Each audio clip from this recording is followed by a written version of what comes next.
Tu te mets là? Ah oui, si tu veux bien. Ok, ok. Le fauteuil. Alors... Bon.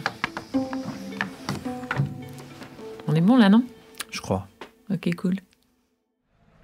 Nous sommes de l'habitat groupé Casanova, à Schaerbeek. Nous sommes en 2020, une cinquantaine de personnes vivent dans 4 bâtiments.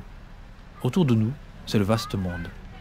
Et à nos yeux, le vaste monde, c'est notre quartier, le quartier Poge. Alors qui sont nos voisins? D'abord des inconnus, mais ensuite... Les autres de l'habitat, un récit en 10 épisodes. Aujourd'hui, épisode 8.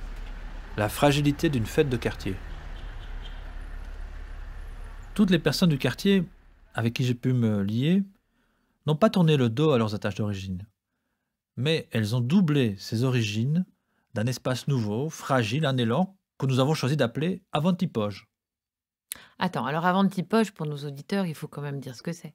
C'est une fête de quartier modeste, dans la rue, l'espace public par excellence, qui jette des ponts entre les individus et les communautés de Poge. Oui, par exemple, notre première fête, septembre 2018. Quand le rideau de la fête retombe, je me souviens de Suad et Erchan qui nous disent à l'oreille. On n'aurait jamais cru que ça marcherait. Et là, ça m'a fait repenser à une autre discussion que j'ai eue avec eux. Ce sentiment d'être des citoyens de seconde zone. À présent, tout à coup, il y a comme quelque chose comme une fierté qui domine dans les voix et les regards. Ça me rappelle aussi donc cette phrase de Guy, il faut mettre les choses ensemble. Si tu lui donnes un pouvoir, il est quelqu'un. T'as raison, grâce aux efforts conjugués de Nurten, Assier, Abi, Erchan, Rachid, Charlotte, Suat, Annick, Jenny, toi, moi, on s'est retrouvés à plus de 200 dans cette fête de rue.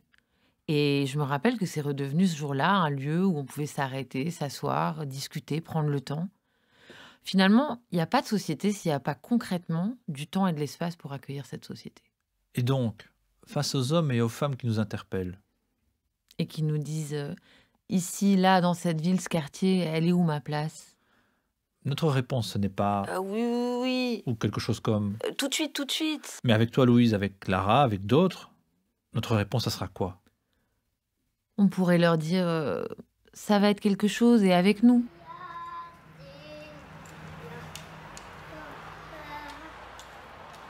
La vaillance de ceux et celles de la double culture éclaire les finesses et les ombres portées. Notre groupe trouve ses réponses et nous accueillons des nouveaux venus. Des portes s'ouvrent certains jours parce que la langue berbère ou arabe, bulgare, turque ou albanaise résonne de part et d'autre. Moi, j'essaie de pas trop parler. J'essaie plutôt d'écouter. J'ai un rôle qui est de comprendre ce qu'on fait, d'être attentif.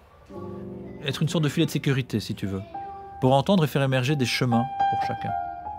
Ainsi, quand nous réfléchissons à une action, si rien ne vient des autres, moi je dépose des choses sur la table. L'idée, c'est d'éviter l'angoisse de la page blanche.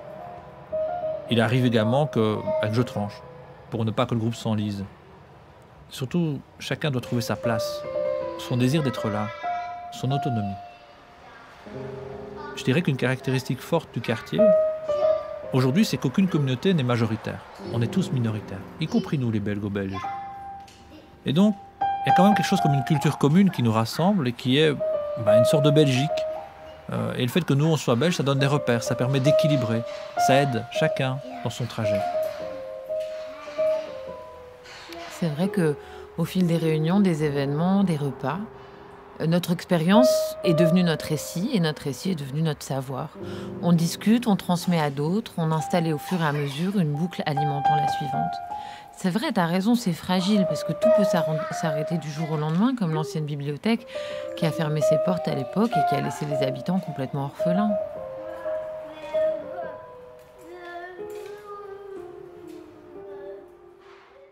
Ça nous a coupé de tout.